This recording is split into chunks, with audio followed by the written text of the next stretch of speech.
Listo. Gracias. Bueno, pues dicen que la amenaza estaba vigente. El licenciado y el maestro Ignacio León Montesinos, nuevamente aquí, Mexiquense, que es su casa. De hecho, tú eres nuestro maestro que nos enseñó algunas técnicas y normas del ejercicio del periodismo. Y hoy me da mucho gusto que hayas aceptado venir nuevamente a Mexiquense, porque tenemos mucho que platicar.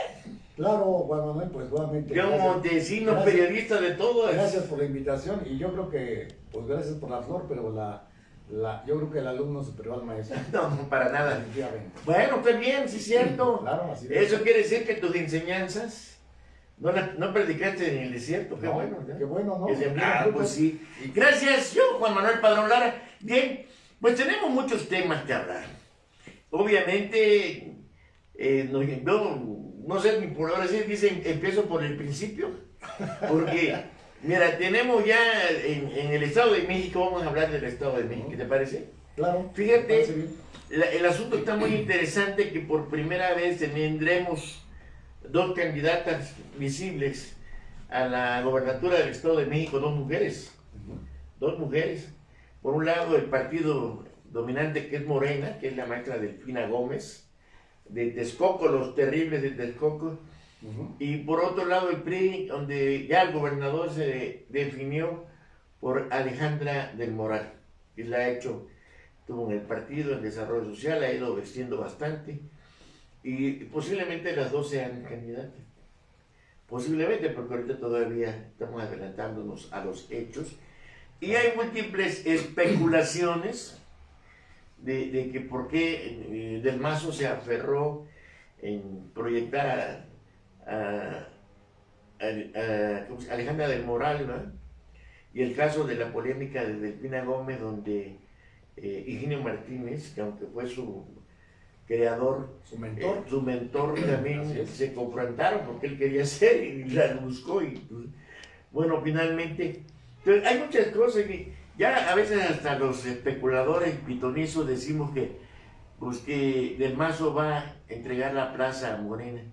Pero resulta que para quienes hemos especulado ese asunto, llamó mucho la atención que estuvo la semana pasada el presidente en Villa de Allende. Villa de Allende, correcto. Para entregar la universidad y llamó a Del Mazo como un hombre ejemplar, maravilloso, educado, y se atrevió a calificar a otros gobernadores como barbajanes y lanzó una sentencia: no pasarán. ¿Qué lectura le das a eso? Pues mira, Juan Manuel, que nada, saludos a tu amplio auditorio, Gracias. Más creciente auditorio. Aquí en estos micrófonos, recuerdas, hace un par de meses, unas semanas, hablamos de que, bueno, nuestra estimación es que iba a ser dos candidatas. Sí. A final de cuentas se cumplieron las expectativas que hablamos. Hay dos mujeres en la palestra, Delfina Gómez Álvarez, exsecretaria fugaz, exsecretaria de Educación Pública, y Alejandra del Moral, secretaria de Desarrollo Social de Alfredo del Mazo. Presidenta del Comité Directivo Estatal, presidenta municipal de Cuautitlán. Una mujer con experiencia, lo dijimos en su momento, y obviamente se confirmó también lo que aquí hablamos, que era la candidata del gobernador, y que el gobernador, en ausencia de una dirigencia fuerte en su partido, en este caso de Alito, él iba a ser el fiel de la balanza. Es la candidata del gobernador, obviamente que es la candidata del gobernador, pero lo que tú hablabas del asunto que se da en Villa de Allende hace unos días, donde el presidente pues le echa unas flores impresionantes, le echó la florería al gobernador Alfredo del Mazo, debemos de dar una lectura especial. Si efectivamente se habla si el PRI va a ganar o no va a ganar el año entrante. También se habla de cuáles son los posibles acuerdos o posibles concertaciones que haya en la sucesión del Estado de México. Bueno, pues hemos visto las encuestas, vamos a remitirnos a las famosas encuestas, donde se habla de que pues si la oposición va junta, puede ser un gran contrapeso a Morena.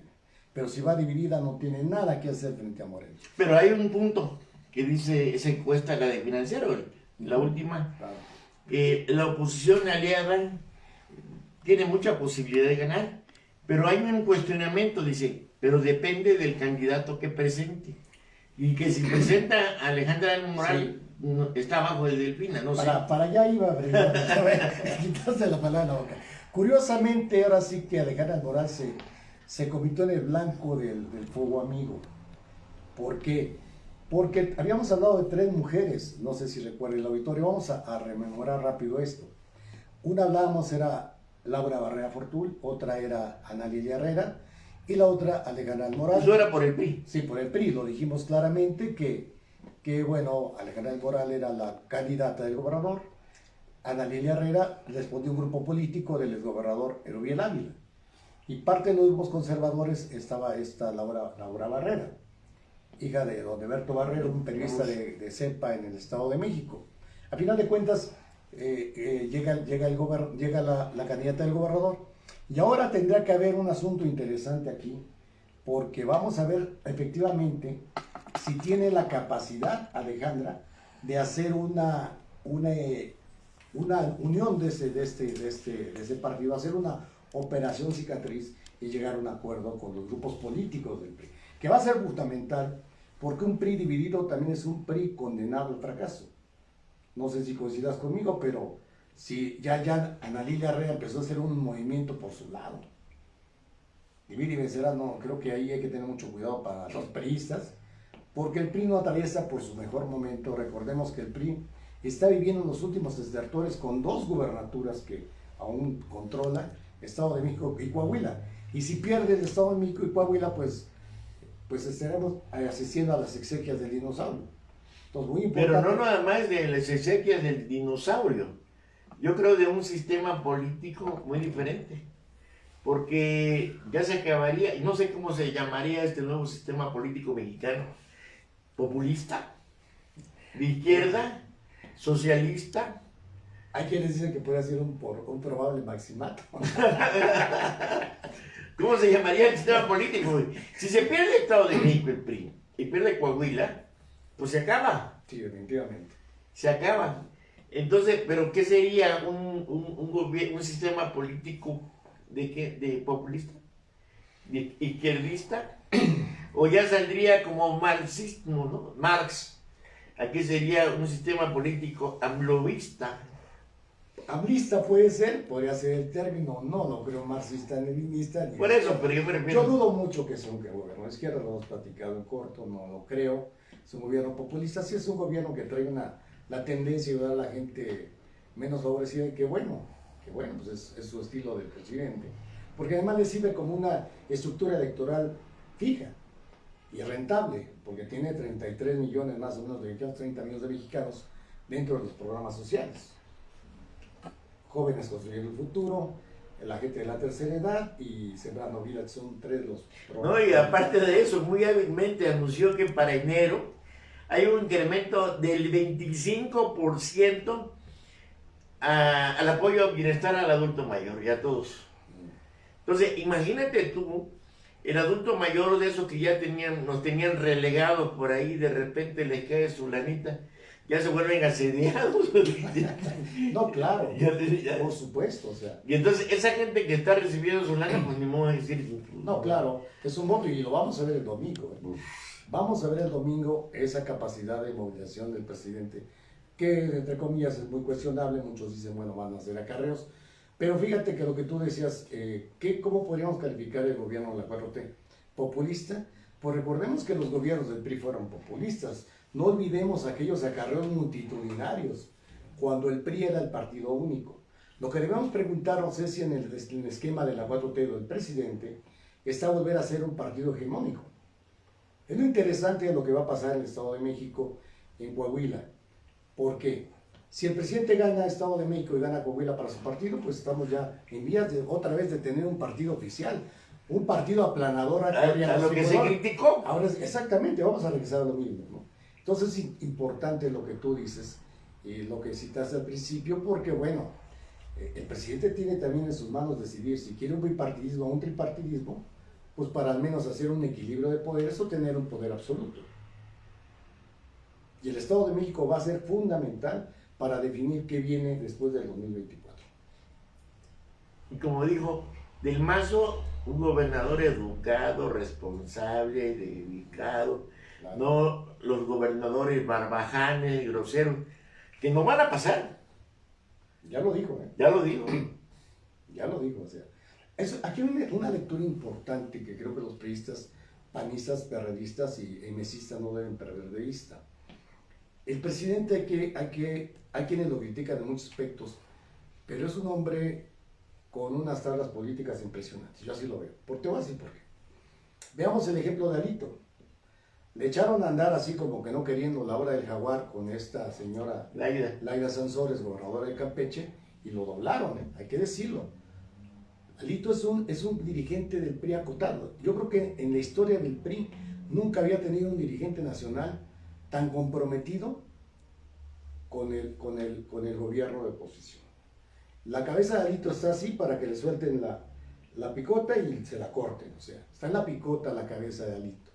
Y eso hace un partido débil. El PRI es un partido débil también en parte. Entonces, ¿gana el PRI en el Estado de México? Yo tengo dos lecturas. El mensaje del presidente al gobernador diciendo, órale, Puede ser. va tu propuesta. Puede ser que les deje el Estado de México. Ahora, acuérdate que hay situaciones que se dieron en marzo cuando no pasó la reforma eléctrica. Vinieron las situaciones de que gobernaturas que pudo haber ganado el PRI las perdió.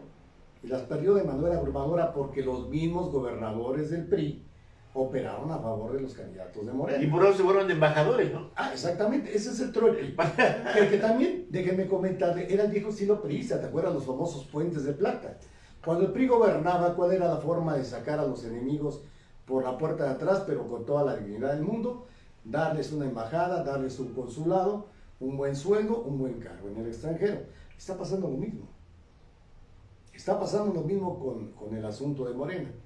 Ahora tú me dices, ¿gana o no gana? Bueno, de acuerdo a las encuestas, el PRI no está muerto si va en alianza.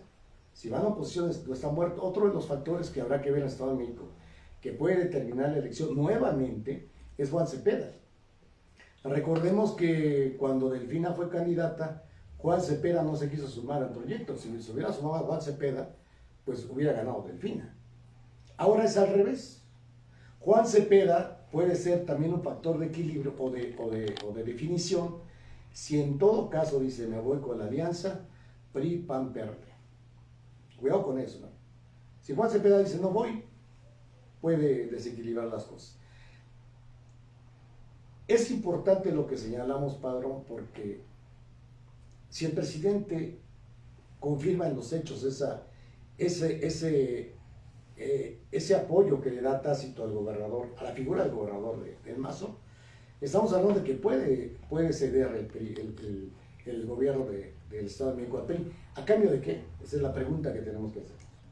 Estamos por definir también una situación muy importante. De fingir una democracia, ¿no? Para no tener un partido demogénico como históricamente fue con el PRI. Te doy el Estado de México y Coahuila, pues para que no se vea que somos el partido arrollador. Claro, acuérdate lo que pasó en los 70s cuando, siendo secretario de Gobernación, Jesús Reyes Heroles hizo la reforma política. Y don Fernando Gutiérrez Barrio, que era el... Sí, no, fue un poco antes. Fue cuando fue en el gobierno López Portillo, no sé si recuerdes, que venía saliendo México de la llamada Guerra Sucia, donde todavía se perseguía a la oposición, a los opositores, a los guerrilleros y se les asesinaba, se les encarcelaba. Y Reyes Heroles dijo, bueno, hay que darle apertura a estos grupos minoritarios. Sí. De ahí vino la gran reforma política y de ahí vinieron los partidos, los diputados plurinominales, que ahora... Primero fueron de partido. Sí, diputados de partido, que ahora quieren desaparecer. ¿No? Muy interesante esta lectura. Porque la idea entonces del partido hegemónico era darle representación a estos grupos minoritarios. Y ahora parece que por todas las canicas las quiero para acá. Yo siento que es un error. Si hay que darle voz a las minorías, que en este caso las mayorías se convirtieron en minorías, pero hay que darles voz, ¿no?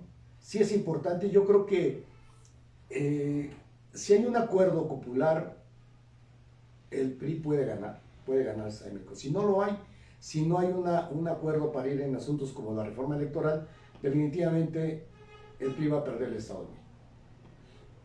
¿Y Coahuila? Y implícito Coahuila, implícito Coahuila. Aunque hay algo interesante que el iniciado... Es importante comentar para quienes nos están viendo. Es una charla que estoy sosteniendo, yo soy Juan Manuel Padrón Lara, mexiquense, con el licenciado Ignacio León de Gervillo. Montesinos, perdón. Buena que sea Delgadillo, pero bueno. Ignacio León Montesinos. Ignacio León Montesinos, pues es una vasta experiencia en lo que anteriormente llamábamos periodismo, que hoy hablan de comunicadores, ¿no? Todavía Ignacio León Montesinos fue de los Tundeteclas. ¿Tú escribiste en máquina mecánica? Sí, claro, así es. Él es egresado de Nebragón, de la UNAM. Ahora se llama FES Aragón. FES Aragón. Ahora se llama FES Aragón. ¿Y tu carrera es periodismo? Mira, mi carrera se llama Periodismo y Comunicación Colectiva, que creo que ya ni existe. Ya ni existe. Aparte de eso, con una vasta experiencia en distintos medios de comunicación escritos en la Ciudad de México, todo lo que has andado. Con mucha experiencia y el punto importante que normalmente has cubierto tú, dos áreas que es política y empresa, no, sindicatos, ¿no? Política y sindicatos. Y sindicatos es lo que más has cubierto. Sí. Y pues sobre todo, pero es mi amigo de muchísimos años, nos conocimos en el sindicato petrolero, ahí hizo grandes entrevistas con el líder Sebastián Guzmán Cabrera. A la caída de la quina. A la caída de la quina que fue aquí. Galicias. Así es. Y siempre lo he seguido y nos hicimos buena amistad, viene a visitarnos. Por eso hoy digo, oye, creo que es importante una opinión diferente. ¿Qué pasa en el Estado de México? ¿Qué va a pasar? ¿Qué va a ocurrir? Claro, pero si me permites, Juan Manuel, hablando del lado sindical, Coahuila tiene un elemento fundamental que tiene que ver con el CENTE, el sindicato más grande del país y de América Latina. Y de los maestros. ¿Por qué lo digo? Porque lo comentamos muy brevemente en la pasada charla que tuvimos. Coahuila, el centro de poder y de origen del poder de los Moreira, se basa en el CENTE. Actualmente vienen elecciones locales en el CENTE, en Coahuila, que tiene 3 secciones del CENTE, la 5, la 35 y la 38, que son controladas por Carlos Moreira, hermano de Rubén Moreira, actual coordinador de los diputados del PRI, y de Humberto Moreira, que es el exgobernador. El señor Riquelme, que está actualmente en la gubernatura, pues es parte de esta estructura de poder. Yo decía que puede perder el PRI Coahuila, pero ahí hay un elemento muy importante que es muy diferente al Estado de México, porque Coahuila fue el único estado donde el PRI sigue teniendo el control absoluto de los votos. El Congreso local lo tiene el PRI, y creo que es el único estado donde todavía tiene la hegemonía política de antaño. Aquí la pregunta sería, y hay que seguir con mucha lupa lo que va a pasar en las elecciones de las secciones del CENTE Coahuila, porque si los Moreira pierden el control del CENTE, están en la antesala de perder la gubernatura. Pero esto no se antoja nada fácil, Juan Manuel, porque han creado una estructura tan sólida, tan fuerte, que la verdad yo no le veo por dónde puedan desbancarlos, a menos de que, como llega a ocurrir, pues se suelten unas órdenes de aprehensión contra Rubén o contra Humberto, que dejaron una deuda de más de 30,000 millones de pesos en su estado, y por ahí podría venir un desfondamiento. Pero Coahuila es un asunto muy especial, porque repito, a diferencia del Estado de México, ahí sí tiene el PRI mayoría absoluta. Pero se debe al CENTE. Al CENTE, claro. Al sindicato de maestros. Es lo que estoy explicando. Y si en un momento dado le quitaran ese bastión a los Moreira, ¿no crees que le pegaría al CENTE? ¿Y el CENTE podría ser diferente al presidente López Obrador? No, a ver. El CENTE es una estructura muy poderosa a nivel nacional. No olvidemos que tiene casi 2 millones de gremiados activos y creo que tiene más de 500,000 de jubilados. O sea, estamos hablando de una estructura de 2,5 millones de maestros. No creo que le afecte al CENTE, no, al contrario. Yo creo que ahí la chamba sucia que le encargaría al presidente, en caso de que así sea la estrategia, sería encargarle a Alfonso Cepeda, actual dirigente del CENTE, pues que desfonde a los Moreira. Pero vuelvo a insistir, he estudiado a fondo el asunto, no veo por dónde le puedan pegar a los dirigentes del CENTE, que son en Coahuila, que son afines a los Moreira. Es una estructura muy sólida, muy cerrada. Pero no imposible de desfondar, repito. En este país ya lo vimos con Alito. Alito le dice al señor, usted debe esto y esto y esto y esto, y de repente Alito se va. Bueno, vamos a retomar esto de México. El presidente viene y dice que el gobernador es un personajazo, un hombre muy educado, inteligente, capaz, tiene todas las maravillas, ¿verdad? Y dice que los barbajanes no van a pasar. Esto nos hace pensar la posibilidad que el PRI y sus aliados les dejen la plaza a Alejandra de Morán. ¿Hay la posibilidad? Sí, claro que sí, esa es la otra opción. Esa es otra lectura que podemos darle, ¿no? Yo creo que aquí lo importante sería, y sería valioso para la democracia de la entidad más poblada del país, pues ver una contienda realmente imparcial. Y sobre todo de dos mujeres, ahora que se habla tanto de la equidad de género. Lo dijimos en otra ocasión, hubo por ahí fuego amigo inclusive de su propio partido contra la maestra, cuando la acusaban de las nóminas. Y los moches para los trabajadores. Los trabajadores cuando fue alcaldesa de Texcoco, pero lo hemos dicho que pues no hay que aventar la piedra y esconder la mano, porque hay muchos que no han aventado piedras, han aventado rocas en tal sentido, entonces no creo que sea uno de los pecados graves de la maestra, ¿no? Se le ha acusado de que no es capaz y otras cosas. Alejandra de Morán, hemos dicho, es una política, una joven política talentosa, yo lo dije, pero ahora también está sufriendo el mismo fenómeno, el fuego amigo está duro contra ella, ¿no? Pero creo que de ambos lados, de ambos equipos, tiene que haber, sobre todo, el factor de unidad. Oye, está muy interesante lo que hicimos por lo del presidente con el gobernador. Por el otro lado, Delfina pues, se la llevó al gabinete en una posición muy importante, secretaria de Estado, ¿no? Claro. Digo, ¿no? Lo Y que no dijimos, la llevó. la subió al cardenalato para de ahí lanzarla a la gobernadora. Y se vio, ¿no? Aquí llegamos a publicar algunas columnas. Entonces, esto queda. Yo creo que aquí la conclusión de esto, pues la moneda está en el aire, ¿no? Como los bolovaneros de allá en mi pueblo que vendían y jugaban a volado, ¿no? El volado. Águila o sol era en mi época, con las monedas de 20 centavos te traían la pirámide de Teotihuacán. Sí, correcto, porque muchos jóvenes dicen, ¿por qué le decían águila o sol? Águila o sol. Y era la pirámide del sol, ¿no? En una, la de 20 centavos. Efectivamente. De Teotihuacán y el águila atrás, el escudo nacional. Entonces, ¿ahorita qué queda? Águila o sol. Y a mí me gustaría mucho de concretarse ya el próximo año, ya cercano próximo año, la candidatura de ambas aspirantes, que sería un debate, porque el Estado de México merece cambios de fondo. Es una entidad sumamente compleja. Estamos aquí en Ecatepec, un municipio realmente con infinidad de problemas que parecen eternizados, que no se resuelven: inseguridad, cobro de piso, falta de servicios, inundaciones, y vemos entrar y salir alcaldes de los partidos que sean, y los problemas subsisten, la corrupción subsiste, los abusos policiales no cesan. Tú mismo fuiste testigo cuando has sido víctima. Me dieron mi llegue. Increíble que un periodista de tu talla tan conocido sufra la agresión y la represión de policías que después parecen sacados de esas viejas historietas de los supermachos del maestro Ruiz de hace años. Oye, te voy a comentar, fíjate que hoy me da mucho gusto darle bienvenida a dos jóvenes que ya están a punto de egresar de la Universidad de Ecatepec de la carrera de comunicación. Bienvenidas, vamos a platicar con ellas para ver si podemos. Le veo madera por para. Por supuesto que sí, ¿verdad? Hay que darle espacio a los jóvenes para las generaciones. Sí, hay que ser, ya nosotros y ahora dice que son comunicadores. Ya no son periodistas. Bienvenida, muchachas. No, te quiero comentar que tenemos preparado por ahí un documental que se llama, ya en la segunda versión, que se llama Ecatepec, Tierra Prometida. ¿Y por qué ese término? Pues sucede que Ecatepec es el municipio más densamente poblado del país. Y curiosamente, estamos aquí con dos talentosas estudiantes que son mujeres. Mujeres. Pues desgraciadamente, Ecatepec se ha ganado a pulso de ese bote que no me gusta de tierra.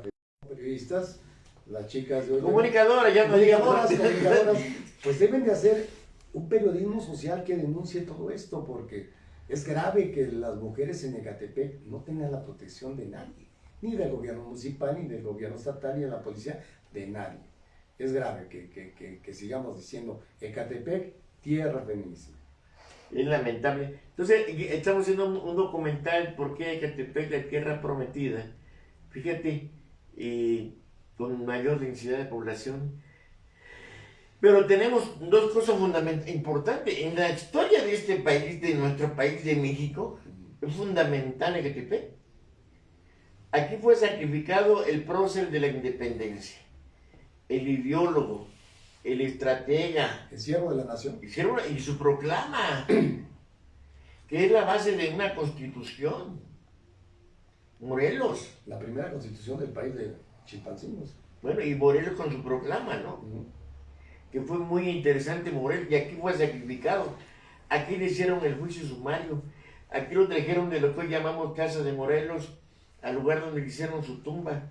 Dicen la gente de la época que el cuerpo desangrándose en un petate, no me acuerdo cuál es el término que utiliza, desangrándose hasta que lo sepultaron, que nadie lo pelaba, perdón el término, y que los vecinos le llevaron flores y le hicieron todos los rituales de la iglesia católica, porque aparte de que él era cura, fue degradado, ¿no? Que le quitaron la piel de las manos para quitarle la denominación de sacerdote. Entonces, aquí fue muy importante Ecatepec. Segundo, tenemos la quinta aparición de la Virgen de Guadalupe en Tulpetlac, que es un lugar que es considerado, por si no lo sabías, por decreto de Pío XII, es considerada Tierra Santa. No sabía eso. Y el que va ahí, qué buen dato. Y el que va ahí es se purifica. Se purifica. Imagínate, el Tulpetlac. Pero aparte de la quinta aparición, vino a la Virgen, tiene otro detalle importante. Ahí aparece en el retablo la Virgen con una cintita en el estómago. Y de ahí viene el término cuando una mujer está embarazada y está encinta. Porque la Virgen venía embarazada. Que había concebido sin pecar, cabe hacer la aclaración. Y ahí vino, y ahí apareció la Virgen con esa cinta, y por eso viene lo de las que las vírgenes reclaman, lo de la imagen. Segundo punto, Juan Bernardino era tío de Juan Diego. ¿Y qué crees? Que Juan Diego se casó en Tulpetlac con las hijas de Juan Bernardino, pero fueron dos, no una. O sea, hay una historia muy interesante de la parte religiosa, ¿no? Sí, digo, no, lo digo con mucho respeto. Sí, tercer punto, en Ecatepec tenemos... Sí, el tercer aspecto que tenemos es el acueducto, ¿no? ¿Cómo se llama? Tiene nombre, que se me olvidó, el acueducto, que separaba las aguas saladas del lago de Texcoco con las aguas limpias, dulces. Es muy, muy interesante que te peguen en su historia. Se conformó por 7 pueblos originalmente.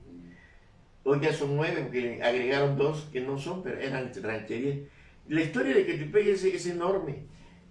En la época de Gustavo Vaz, cuando la zona industrial ya estaba siendo ocupada por la parte urbana de la Ciudad de México, Distrito Federal, se abrió el espacio para que vieran, para que las industrias y los más importantes áreas industriales fue la de Ecatepec. Aquí se armó el primer Volkswagen, que hoy es la industria estrella de Puebla, ¿no? Es correcto, así es. Sí.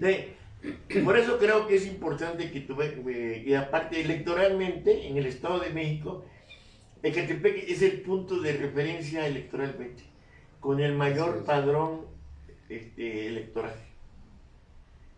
Interesante. Yo creo que esto nos va a llevar a una charla posterior, ¿no, amigo? Claro, claro que sí. Bueno, hablamos sobre eso, pero yo quise anunciar... Hay mucho que hablar de este tema, y si me permite lo que habíamos hablado en la edición anterior, pues que Mexiquense les hace una invitación a las claro, ¿no? Que vengan aquí a platicar, si gustan debatir, con todo gusto. Porque el mexiquense, es un placer para mí decirlo a mi amigo Juan Manuel, que lo conocí desde que empezaste con tu periódico, se ha convertido en un referente de las redes sociales en el Valle de México. Me atrevo a decir, con debido respeto a algunos medios de Toluca, tienes audiencias de 20, 40 mil vistas, entonces quienes conocen de las redes sociales sabemos que esto no es fácil. No. Y se logra sobre todo por el factor de la confianza al lector, al auditorio, que tú le des la información que requiere y que se la des de manera objetiva. Claro. Porque la gente aquí tiene ejerce, en las redes sociales, el auditorio ejerce una democracia absoluta. Si algo no le gusta, le cambia o ya no vuelve a ver esa página.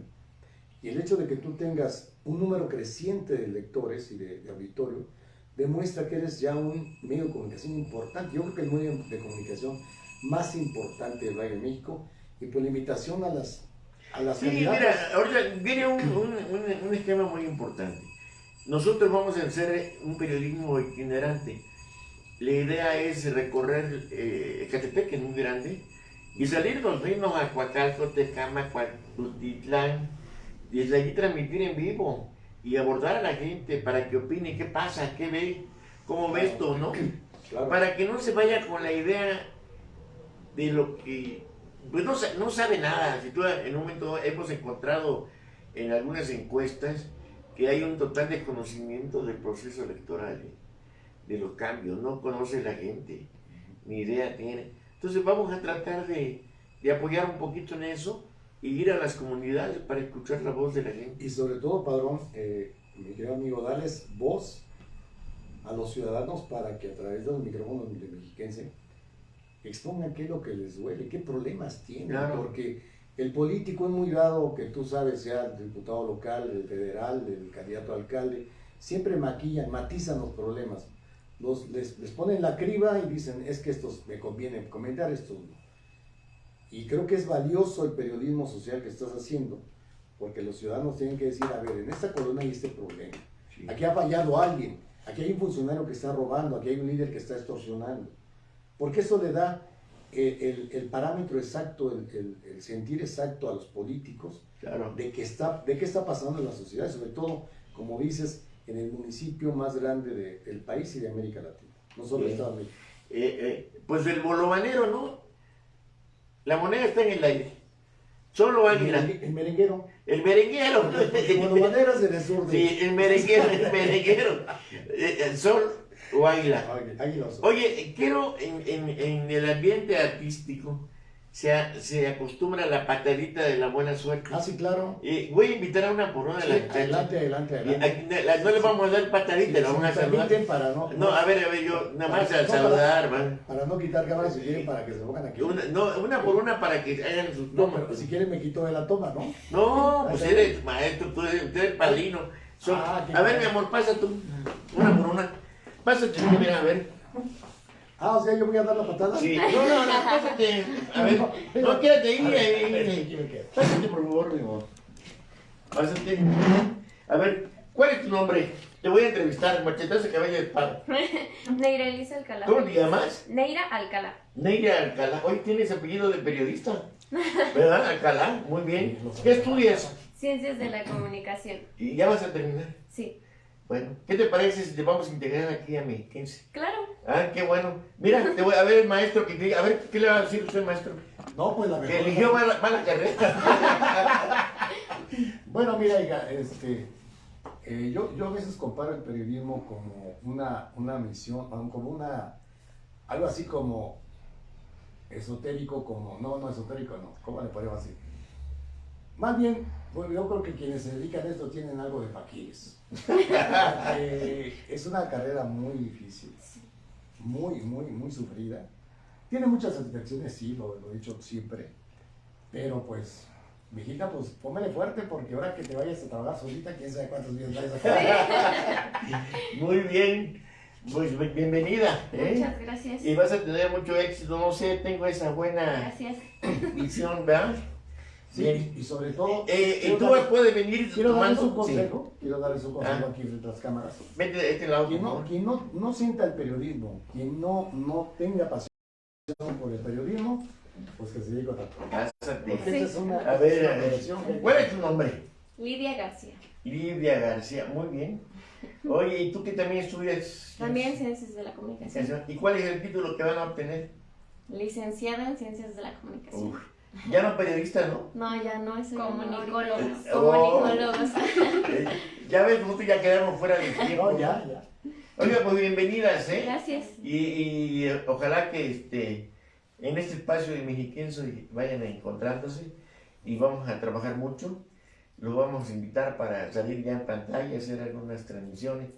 Bienvenidas las dos. Gracias. Es de su casa y Gracias. vamos a hacer muy buen equipo, me da Sí. mucho gusto. Muy jovencitas, 20 años. No, 22. 22, ya estoy viejecitas. 22 no, mija, que pues qué interesante, imagínate. A ti no te pregunto, yo sí me balconeo, ¿no? No, sí, Ya se me nota, ya estamos. ya ni digo. Oiga, pues bienvenidas, gracias. Gracias. Entonces, para que despidamos esta transmisión, ¿verdad? Sí. Gracias. Sí, gracias. Ustedes nos dicen cuando ya corten. Permiso. Muy amable. Pasen allá a los controles. Gracias, mi amigo, mi maestro, licenciado Ignacio León Montesinos. Pues toda una eminencia del periodismo. Verán, si ustedes vieran, cuando el licenciado Ignacio León Montesinos se sienta en la máquina, y a ver, prácticamente te dice uno más o menos la idea de prum, prum. ¿Cómo le hace? ¿Quién sabe? Ya la experiencia, los años, la cultura y todo. La vocación, ¿no? Pues la experiencia, amigo, ya se sabe uno yo creo que ya tiene uno armado. No, mira, una cosa es la experiencia, pero creo que el periodismo es vocación, ¿no? Claro, lo que le decía a las niñas, a ver, aquí hay que tenerle vocación, hay que tenerle amor a esta profesión, que es tan difícil. Pero sí se los digo a los jóvenes periodistas, bueno, comunicólogos, es una profesión que da muchas satisfacciones personales. En lo personal se los digo, el periodismo me ha permitido conocer este país de arriba abajo, y me lo ha permitido conocer desde los estratos más pobres hasta los estratos de la política más altos. Y el periodista es la visión, puede tener una visión muy completa, por eso es una de las profesiones que, en las satisfacciones que tenemos, es que sabemos, palpamos los diferentes sentires de este país, ¿no? Sí, pero eso es una profesión. Pero más remunerada. Más remunerada, eso toda la vida. Eso sí, se lo Oye, digo. espérate, y lo más triste y lamentable que quienes nos leen y nos siguen, en lugar de ser objetivos para censurarnos, criticarnos, ocurre que nos dicen chayoteros. Yo un día le dije, usted me ha visto un día, ¿por qué chayotero? ¿No? Si me permites, voy a comentarle a los jóvenes algo que en una charla allí en Hidalgo le dije a unos chavos de la universidad. Yo me decía un estudiante, ¿y por qué dice usted que es tan ingrata la profesión del periodismo? Le dije, por una cosa. Ustedes van a estudiar una carrera que no es lo mismo que ser un ingeniero, que ser un abogado, que ser un doctor. Le digo, ustedes van con el doctor y le dicen, doctor, vengo, esto sí son 500 de la consulta más esto. Si ustedes van con un agente y le dicen, oye, periodista, quiero que me saques esta nota, y ustedes le dicen, oye, pero paga tu espacio, no, es que eres un chayotero. O sea, Le pasa como al cuentero, de todos, ¿no? De todos modos te chiflan. No, ¿estamos de acuerdo? Pues sí. Sí, es una profesión muy difícil, se las digo, y muy grata, como dice Juan Manuel, porque nunca quedo bien con nadie. Dentro de la opinión pública siempre va a haber contrarios, el que acusa y el que defiende, que se defiende. Si uno ve que el que tiene las razones y que es el que se defiende, el que acusa dice, te pagaron. Y viceversa, viceversa. Pero a pesar de todo, yo los invito a que siempre ejerzan un periodismo objetivo, porque la verdad sale a la luz. La verdad no se puede ocultar. Claro. Entonces, pues, ya váyanse preparado también a que les colguen el mote de chayoteros. Gracias. Pues fue una transmisión de Mexiquense, su amigo Juan Manuel Padrón Lara, con la grata presencia del licenciado Ignacio León Montesinos, todo el maestro del periodismo.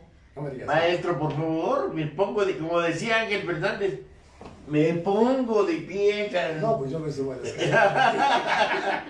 Muchas gracias. Buenas tardes, Juan Manuel Padrón Lara, Mexiquense, Ignacio León Montesinos. Gracias. Gracias.